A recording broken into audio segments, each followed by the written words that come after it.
दहेज। जब मैं शादी में पहली बार ससुराल गई तो सास बोली, सुनो बहू, इस घर में अभी मेरी मर्जी के बिना कोई काम नहीं होता है, जो मैं कहती वही होता है। मैं सासू जी की बात चुपचाप सुनकर अपने कमरे में चली गई। दूसरे दिन जब सुबह हुई तो मैं अपने कमरे से बाहर निकल ही रही थी कि सासू जी अपने बेटे से चलाती हुई बोली, तुझ में क्या कमी थी कि तुमने इस लड़की से शादी किया, मुझे कहीं मुंह दिखाने लायक नहीं छोड़ा।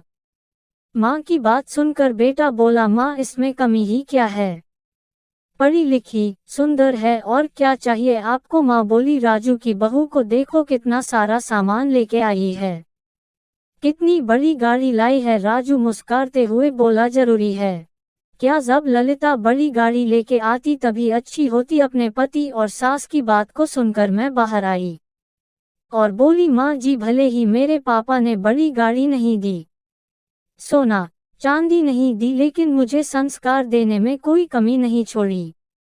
बहू की बात सुनकर सास गुस्से में बोली, मैं तेरे इस संस्कार का क्या करूंगी, नहीं चाहिए ऐसे संस्कार मुझे। मैं फिर बिना कुछ बोले वहां से चली गई।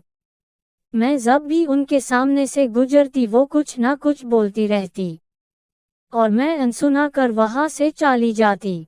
कुछ दिनों बाद जब उन्हें इन सब बताओ का मेरे ऊपर कोई असर नहीं दिखा तो अब वो मेरे पति को उल्टी सीधी बातें बता के भड़काने लगी। लेकिन मेरे पति भी अपनी माँ को बहुत अच्छी तरह सर जानते थे, उनकी कोई बात पर भरोसा ही नहीं करते और ठीक है कह के वहां से चले जाते। लेकिन माँ को बड़ी गाड़ी की धुन और दहेज का नशा था, वह दिन रात मेरे पीछे पड़ी रहती थी।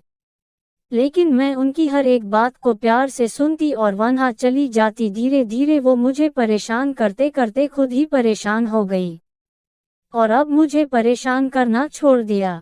एक दिन अचानक राजू के घर से तेज तेज से आवाजें आने लगी। तभी मैंने कहा, माँ जी जरा बाहर तो देखना क्या हुआ, ये आवाजें कहाँ से आ रही है। तभी मेरी सास बाहर गई और देखा राजू की बहू अपनी सास को दहेज की धमकी देकर डरा रही थी और राजू की माँ सब कुछ आराम से सुन रही थी, क्योंकि यदि वह अपनी बहू से कुछ बोलती तो वह उन्हें और परेशान करती।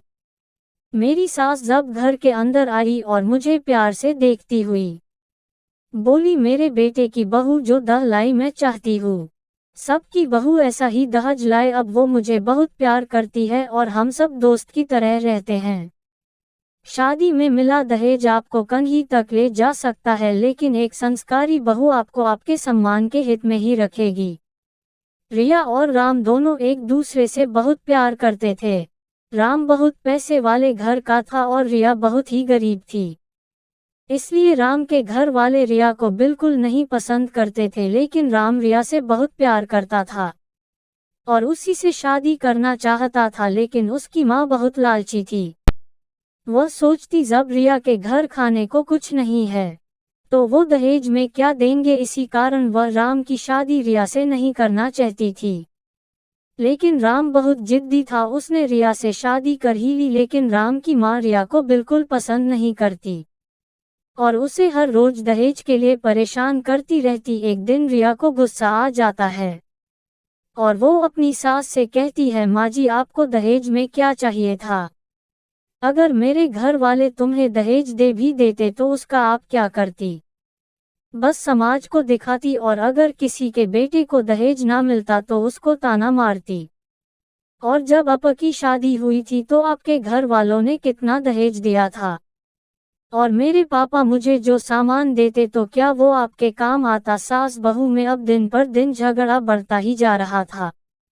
लेकिन कुछ समय बाद रिया का भाई बहुत अच्छी नौकरी करने लगता है और बहुत पैसे कमाने लगता। रिया के जन्मदिन पर वह रिया को एक कार उपहार में देता है।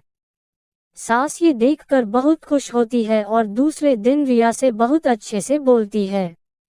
लेकिन अब रिया अपनी सास से बिल्कुल भी अच्छे से नहीं बोलती। एक दिन राम और रिया कहीं घूमने जा रहे थे। जैसे ही राम ने कार बाहर निकली तो रिया की सास बोली, बेटा मुझे भी ले चलो ना इस कार से घुमाने के लिए। इतने में रिया को अपनी सास की पुरानी बात याद आ जाती कि रिया कुछ करने चलती थी तो उसकी सास उसे ताना मारती हुई कहती थी, क्या तू अपने बाप के घर से लाए है? इन सारी बातों को याद करके रिया अपनी सास से कहती है, क्या ये कार माँ जी आपके पिताजी ने दिया है जो आपको इसमें बैठने दूँ? अब रिया की बात सुनकर सास को अपनी गलती का पछतावा होने लगा और रिया से उसकी सास ने माफी मांगी। प्यार चाहिए तो दहेज कहा, दहेज चाहिए तो प्यार कहा।